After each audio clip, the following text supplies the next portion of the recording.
এই ঈদুল আজহার শুধু সৌদি আরব না, বিভিন্ন দেশের মধ্যে কিন্তু ঈদুল আজহার নামাজ শুরু হতে যাচ্ছে।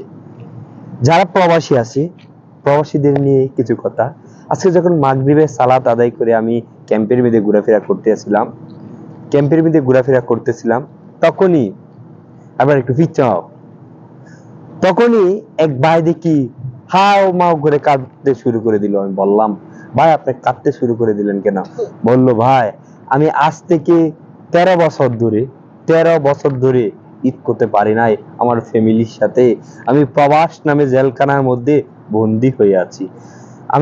আমি অনেক ইচ্ছা করে আমার ফ্যামিলিকে নিয়ে ঈদ করার, আমার আত্মীয় স্বজন বন্ধু বান্ধবদের নিয়ে ঈদ করার, কিন্তু এই ভাগ্য আমার নাই। কারণ আমি প্রবাসী নামে জেলখানার মধ্যে বন্দী হয়ে আছি। আমাদের যখন প্রবাসীরা সব থেকে খুশি হতো ঈদ যদি না আসতো, ঈদ যদি না আসতো তাহলে প্রবাসীরা খুশি হতো। ঈদটা আসার সাথে সাথেই স্মৃতিগুলো মনে পড়ে যায়।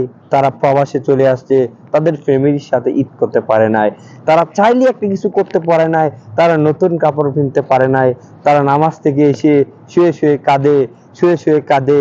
আর শত শত প্রবাসী, হাজার হাজার লাখ লাখ প্রবাসী আছে, তারা ঈদের দিনে ছুটি নেয়, তারা কাজে আবার ঈদের নামাজ পড়ে কাজে চলে যায়। এমনও প্রবাসী আছে, তারা কাজের অবস্থায় ঈদুল ফিতর, ঈদুল আজহার নামাজ আদায় করতে হয়। আমরা বাংলাদেশ থেকে অনেক দূরে চলে যায়, বিভিন্ন দেশে প্রবাসী আছে। এই প্রবাসীর কষ্ট শুধু প্রবাসী বুঝবে, আর পৃথিবীর মধ্যে আর কেউ নাই। তারা কত কষ্ট না করে, তারা শুধুমাত্র মুখের মধ্যে একটু হাসি ফোটানোর জন্য। আমার সাথে আজকে এক ভাই সাক্ষাৎ হলো। ভাই 22 বছর ধরে এই প্রবাসের মধ্যে আছে। ভাইকে জিজ্ঞাসা করলাম, ভাই আপনি বাড়ি চলে যান না কেন? আপনার কি এখন এই প্রবাসে টাকার কাজ করার, এখন তো আপনার শরীরে শক্তি নাই, আপনি তো কাজ করতে পারবেন না, আপনি বাড়ি চলে যান।